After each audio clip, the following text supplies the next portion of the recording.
We're going to talk today about the Mossad, the KGB, about Judaism in Russia, but I want to begin with a story. About 20 years ago, I was in Tel Aviv in a memorial for the Rebbe, 30 days after Gimel Tammuz, after the Rebbe's passing, and the keynote speaker was Yitzchak Shamir, who was then the former Prime Minister of Israel. And he got up and he said something very interesting. He said that he was a member of the Mossad for many years, and the Mossad started coming to Russia in the 1950s, they discovered there was already a secret underground network in place. It wasn't an underground network run by the Russian government, because by the Israelis, it was an underground network run by Chabad. That same system that had been established by the Rebbe in the early 20s continued on all throughout the communist period. And when the Mossad comes to Russia, and how did they come? As the Israelis opened up in the diplomatic corps in Moscow, etc., and they opened up an embassy, they made a decision, a conscious decision, that they would run an underground network in Russia. Now, this underground network was run by a division of the Mossad, which is also in the Prime Minister's office, called the Shkata Kesher, which means the Office of Connection. By the way, the same Lishkata Kesher was the same organization that ran Pollard here in the United States, the same division of the Mossad. Golda Meir discovered a Jewish underground that existed already in Russia, that began in 1920 when the communism came in and the previous Rebbe decided to do battle against them. And in 1924, he took 9 Chassidim in himself, and they swore an oath to keep Judaism alive in Russia to their last breath. I would imagine that some of the grandchildren of those people who took the oath were here during the retreat as presenters or as guests or participating in the retreat. And he decided that he is going to fight to keep Judaism alive in Russia, no matter what. And what was going on? At the time, Jews were underneath tremendous oppression. Many of the other great rabbinic leaders of the time who had the yeshivas in Russia, the Chavetz Chaim, the saintly Chavetz Chaim, and many others of Shimon Skop, they took their yeshivas and they moved across the border to Lithuania.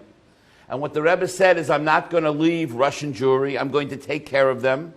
And he takes these 9 Chassidim and he swears an oath to the death to keep Judaism alive in Russia.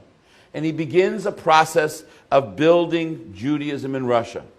And this was schools and chadorim and yeshivas, and he would open a school and the KGB would close it. He would send a rabbi to a community and they would arrest him. It was a process that went on and on for many, many years. What we don't know about the Chabad system in Russia from the Chabad side, we know about it from the other side. We know a little bit from the Chabad side. Most we know is from the testimonies and the accounts written by members of the Israeli Secret Service.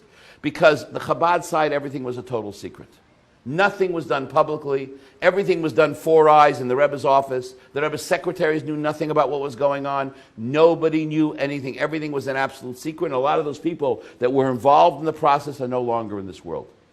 So Lebanon now, because every Friday in the bathhouse they meet, letters and communications and things that need to come from Russia to go to New York to ask the Rebbe questions are sent through the Israeli government in the diplomatic pouch. And this process goes on for years, until 1967. The Israeli government is the conduit for books, for materials. They're shipping in stuff, they're doing things, and they're working quietly together. What did Lebanon say? He said that this was a system that was nothing like they had. It was in every city and every town. It reached into the communities one after another. And it was really an amazing system. The Mossad's cooperation with the Rebbe continued in Russia in many different kinds of ways. Even afterwards, it continued much further on. After 1967, when the Israelis lost the embassy because diplomatic relations were closed between Russia and Israel, he says the Rebbe had a better system of intelligence in Russia than we did. In April of 1985, 3 weeks after Gorbachev is named the premier of Russia, Professor Herman Branover, who some of you may know, who was a very well-known Russian professor, he was paid a very high ransom to get out of Russia, the Rebbe calls him in, he wants to speak to him. And this is what he tells him. He says to him, the gates of Russia are going to come down soon. The Jews of Russia are going to be released. I don't want you to call the media.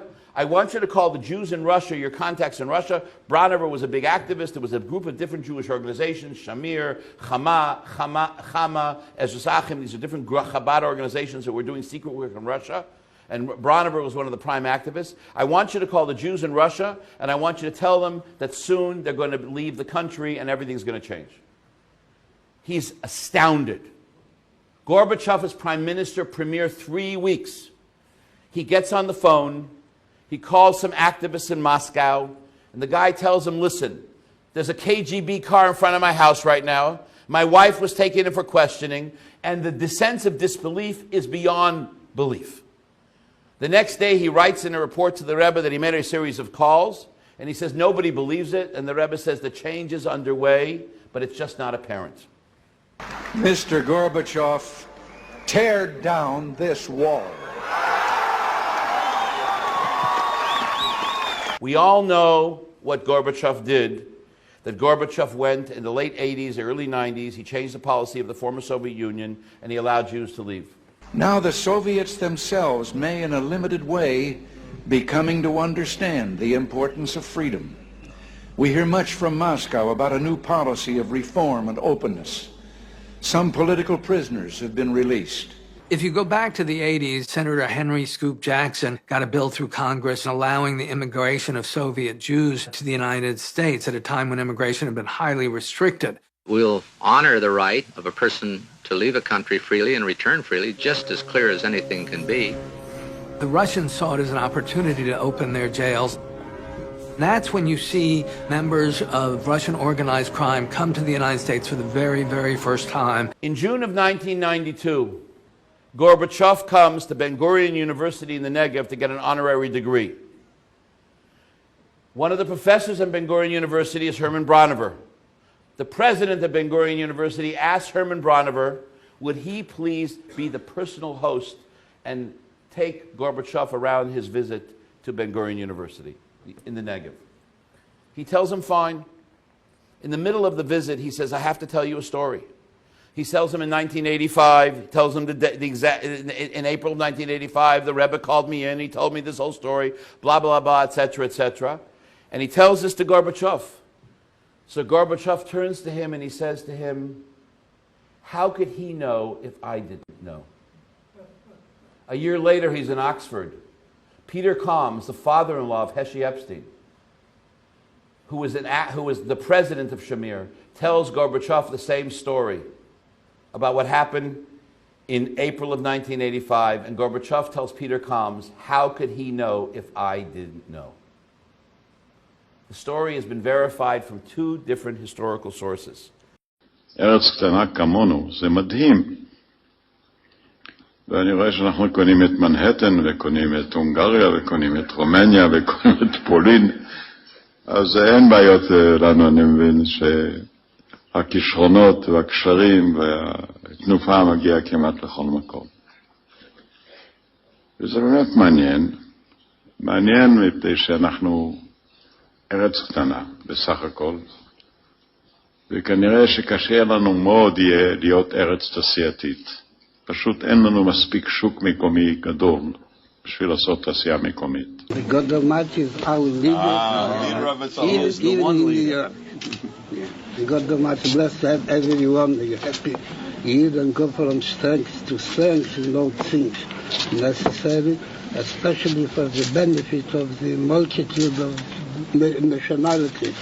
In New York, that is a kind of a melting pot for many nations, and all these nations will live in good peace, in harmony, and every one of them will strengthen all the nations around him, especially in things of charity. Amen.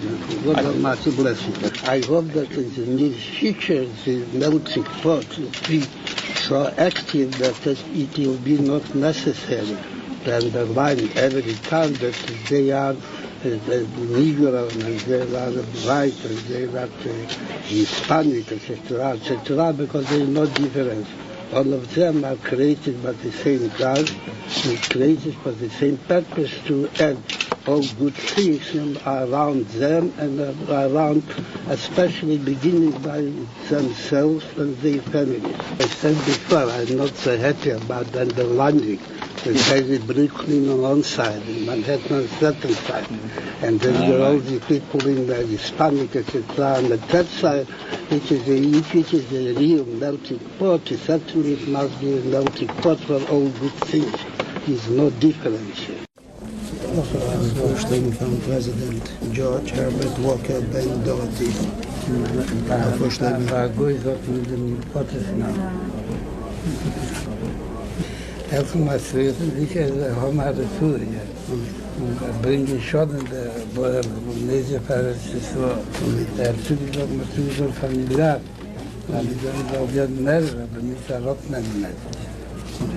Sonst reden mit ihm, das kann hart spüren. Das ist helfen.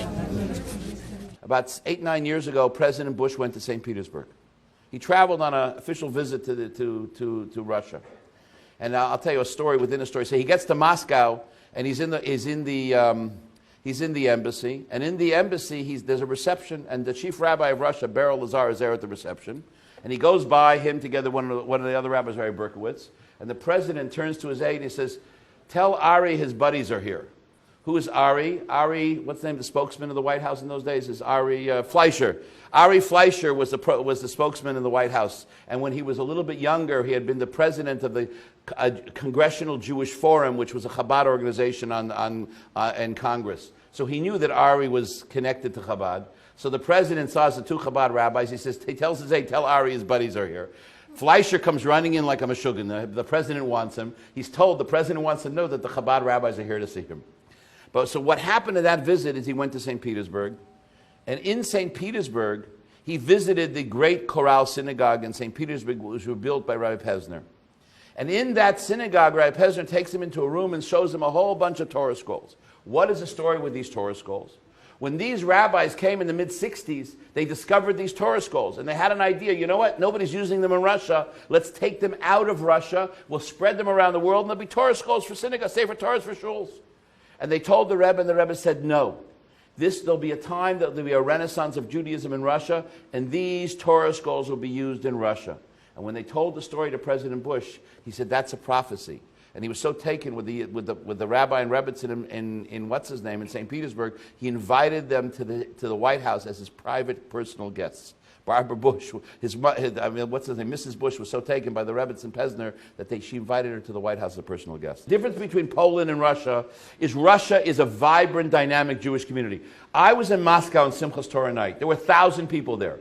There were 13 oligarchs in the room. Their net worth was $30-some-odd billion. Now, what shul in America has people worth $30 billion in the shul for dancing?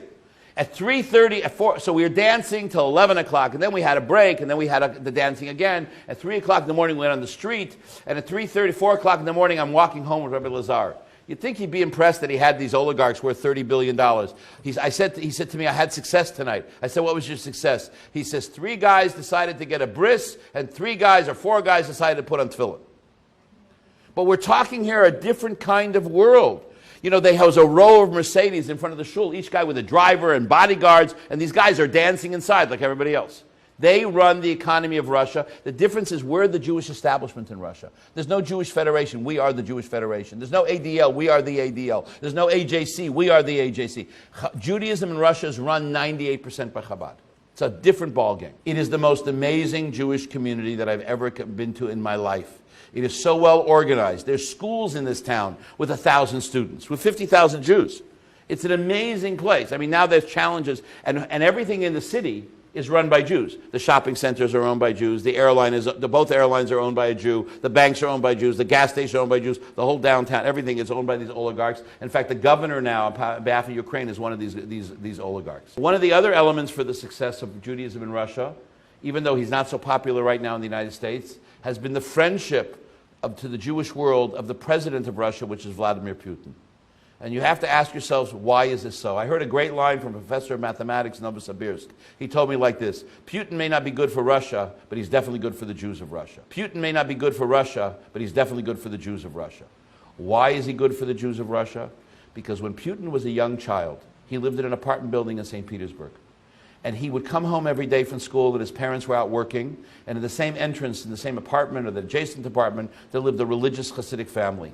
And when he would come home, and there was nobody to take care of him, they would do his homework together with him, and he spent his youth growing up basically in the house of an Orthodox Jew. So he feels a tremendous sense of hakoras hatov, of recognition for good to the Jews, and what he got, all his childhood friends were Jews. And I also think he sees the positive effect that they have in building Russia as a new country, the fact what the rabbis do in Russia and the shluchim are doing in Russia. Russia is a different mentality.